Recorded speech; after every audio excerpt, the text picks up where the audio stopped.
अस्सलाम वालेकुम, मैं हूं अहमद रियाज बलोच और आप देख रहे हैं वॉइस ऑफ पाकिस्तान। मौजूदा मुल्क में सियासी सूरत हाल इंतशार के नाम होती चली जा रही है और ये सिलसिला कहीं पे रुकने का नाम ही नहीं ले रहा। आए दिन कोई ना कोई सियासी हवाले से ऐसी खबर आती है जिसने पूरे पाकिस्तान को अदम इस्तेहकाम का शिकार कर रखा है और बिलखसूस पाकिस्तान की एक बहुत बड़ी जमात तहरीक इंसाफ के हवाले से जो फैसला साजी हो रही है या जो फैसले इमरान खान की ज़ात के हद तक हो रहे हैं वो भी अवाम को मुसलसल परेशान किए हुए हैं और पता नहीं लग रहा कि ऊँट किस करवट बैठेगा।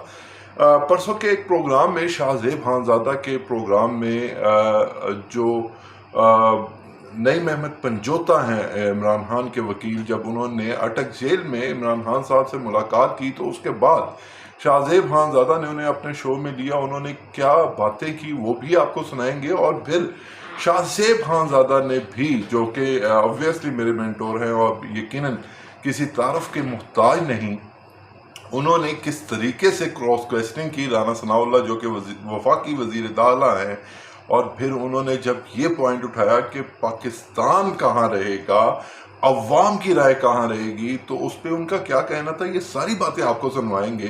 थोड़ा सा लंबा ये वीडियो ज़रूर होगी, लेकिन इसे देखिएगा ज़रूर। ये कुछ 36 मिनट की उनकी शाहजेब खानजादा की वीडियो नहीं है, लेकिन उसमें से जो जो चीज़ें अहम थी वो आप तक पहुंचाने का मकसद है। और ये मकसद है कि पाकिस्तान की अवाम को किस तरीके से इस वक्त नज़रअंदाज किया जा रहा है और कल को आने वाली जो जमात है वो दूसरी जमातों से क्या करेगी, और अगर तहरीक इंसाफ इक़्तिदार में आती है तो क्या होगा, क्या वो यही रवस कायम रखेंगी, या मुस्लिम लीग नून की अगर हुकूमत आती है तो क्या होगा।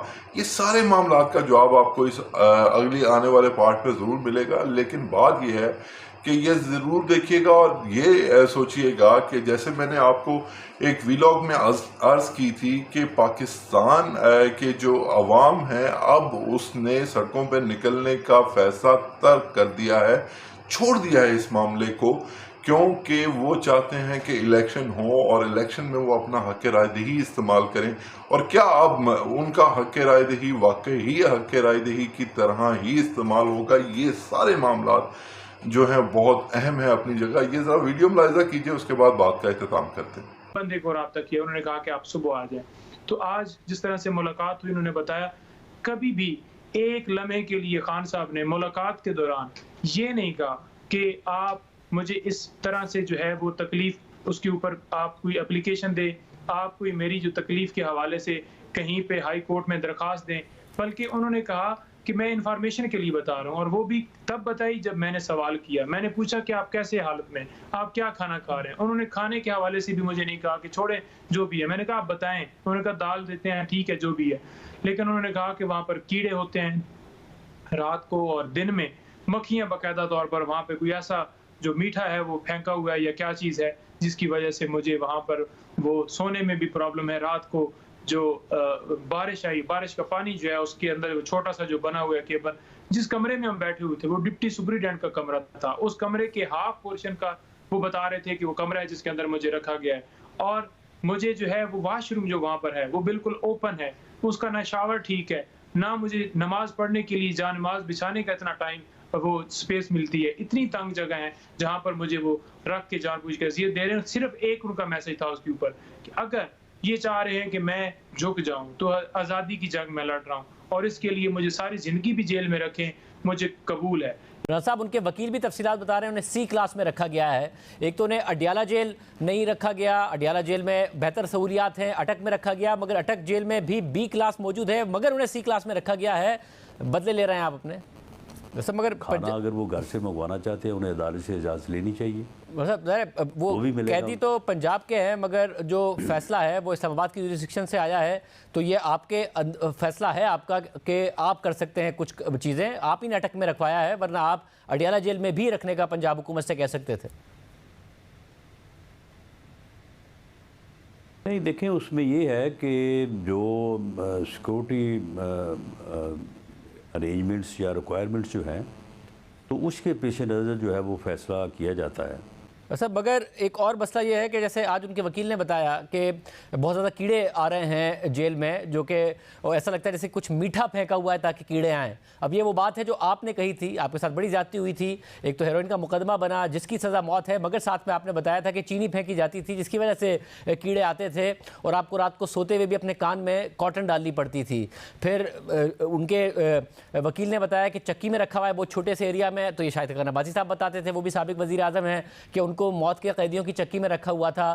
ख्वाजा आसिफ साहब को सर्दियों में कैद किया गया, ब्लैंकेट नहीं दिया गया, ऐसा इकबाल साहब के मसले। तो आप सबका मिलके बदला ले रहे हैं जो कुछ आपके साथ हुआ था एक साथ इमरान खान साहब से, और ये ऐसे ही आगे बढ़ना है कि फिर उन्हें मौका मिला तो वो बदला लेंगे, या कहीं ना कहीं सिलसिले ने रुकना है? राजा मगर साहब आप कम से कम इतना तो कह सकते हैं वहाँ पे जो है कि अगर वो भी हैं, अच्छा आप इतना तो कह सकते हैं अगर वो बी क्लास रिजर्व करते हैं या फिर अडियाला में बेहतर सहूलियात मौजूद है तो अदालत में उन्होंने ए क्लास की के लिए पटिशन कर दी है, मगर आप खुद भी ये अहकाम दे सकते हैं। साबिक वज़ीर आज़म हैं वो, मुल्क के एक सियासी लीडर हैं वो, कि उनको बेहतर हालात में रखा जाए बजाय इसके कि जो लोग कुछ आप लोगों के साथ हुआ वही रिवायत आगे बढ़े और फिर वो वापस आए फिर वो रिवायत आगे बढ़ाए। देखें, अगर किसी ने किसी के साथ बुरा किया हो और उसके साथ बुरा हो जाए तो इसमें कोई इतनी ज़्यादा जो है वो परेशानी वाली बात भी नहीं होनी चाहिए। लेकिन बहरहाल अगर ये सब बरकरार भी रहे, 2018 के इलेक्शन से पहले आप लोगों के खिलाफ पूरी रियासती मशीनरी इस्तेमाल हुई, नवाज शरीफ साहब को डिस्क्वालीफाई कर दिया गया, बेटी समेत जेल में डाल दिया गया, मगर पंजाब आप लोग फिर भी जीत गए। फिर इलेक्शन की मैनेजमेंट के बावजूद जीत गए, उसके बाद भी मैनेजमेंट करनी पड़ी और लोगों को कॉल्स करनी पड़ी, फिर जाके पंजाब में तहरीक इंसाफ की हुकूमत बनी। तो अब इमरान खान साहब को जेल में डाल दिया गया है, मगर जो बल्दियाती इलेक्शन हुए पेशावर और हवेलिया में, उसमें पीटीआई ने पहले से बेहतर परफॉर्म किया है। जहां पहले जेयूआई जीती थी वहां हमने देखा कि तहरीक इंसाफ जीत गई है, और हवेलिया में भी हमने देखा है कि बेहतर मार्जिन से जीती और आप लोगों के वोट कम हुए हैं अगर इंडिपेंडेंट जीता है, और दूसरे नंबर पर वो बेहतर उन्होंने इंप्रूव किया है, आप पीछे गए हैं। तो क्या फ़र्क पड़ जाएगा जब 2018 में आप लोगों को नहीं फ़र्क पड़ा था? इससे बड़ा फ़र्क पड़ेगा। ये एक बल्दियाती इलेक्शन और वो भी एक हल्के का जो है उससे आप जनरल इलेक्शन का जो है वो रिज़ल्ट जो है वो अखज़ नहीं कर सकते।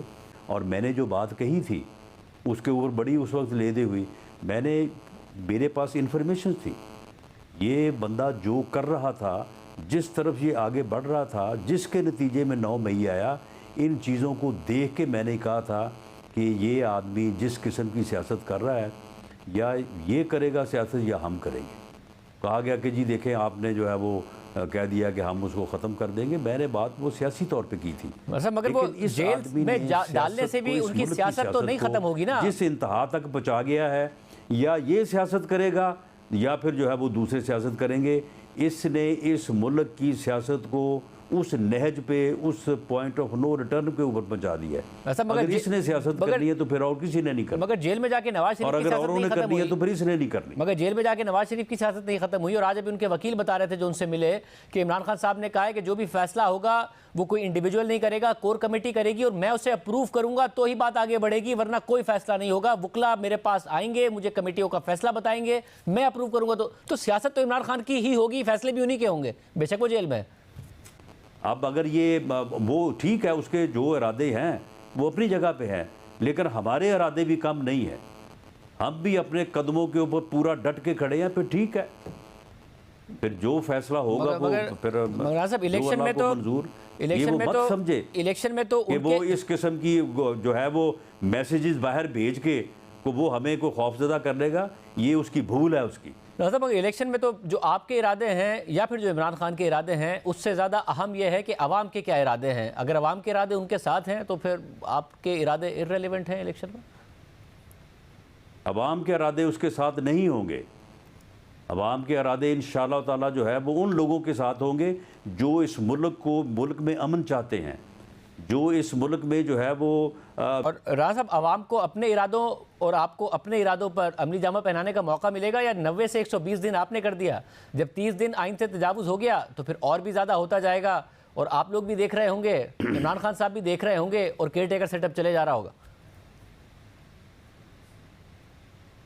परल मुस्तकबिल की पेशीन गोई तो मैं नहीं कर सकता, लेकिन अगर 90 के 120 दिन हुए हैं तो उसमें एक बाकायदा एक आइनी जो है वो एक दलील मौजूद है।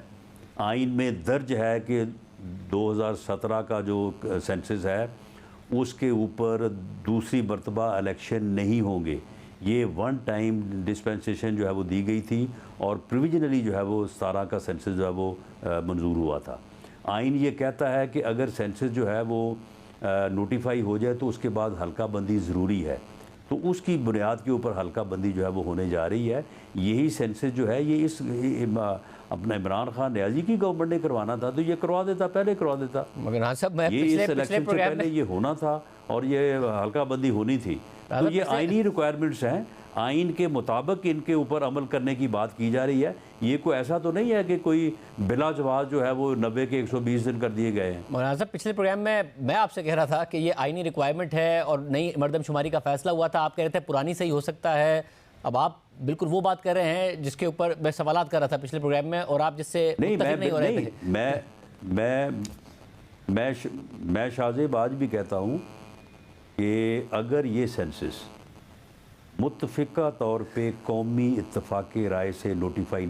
जी जनाब, आपने वीडियो देखी और इसमें आपने देखा कि शाहजेब खानज़ादा जिनके ऊपर बहुत ज़्यादा लोग तनकीद करते हैं और बिलखसूस PTI के लोग तनकीद करते हैं कि वो बायस जर्नलिस्ट हैं या वो तहरीक इंसाफ को एक हार्ड कॉर्नर देते हैं, ऐसा वो बिल्कुल मेरे नज़दीक तो बिल्कुल भी नहीं है। और यकीनन वो एक कॉम्पिटेंट आदमी है, कॉम्पिटेंट सवाल करते हैं, तैयारी करके शो करते हैं। तो आप देख लें कि ये राना सनाउल्लाह की जो रिस्ट्रिक्शंस क्या थी और फिर उन्होंने जो एक एक्सक्यूज़ दी कि उन्हें अडियाला से अटक में क्यों शिफ्ट किया गया, क्या वो काबिल कबूल हैं और पाकिस्तान कहाँ खड़ा होगा, ये सवालात अभी भी बाकी हैं। और पाकिस्तान का अगला आने वाला केयर टेकर वज़ीर आज़म कौन होगा, वो 120 दिन हुकूमत करेगा या 150 दिन, इस पे अगले वीलॉग पे ज़रूर बात करेंगे। अहमद रियाज बलोच को फिल वक्त के लिए दीजिए इजाज़त। अल्लाह निगहबान।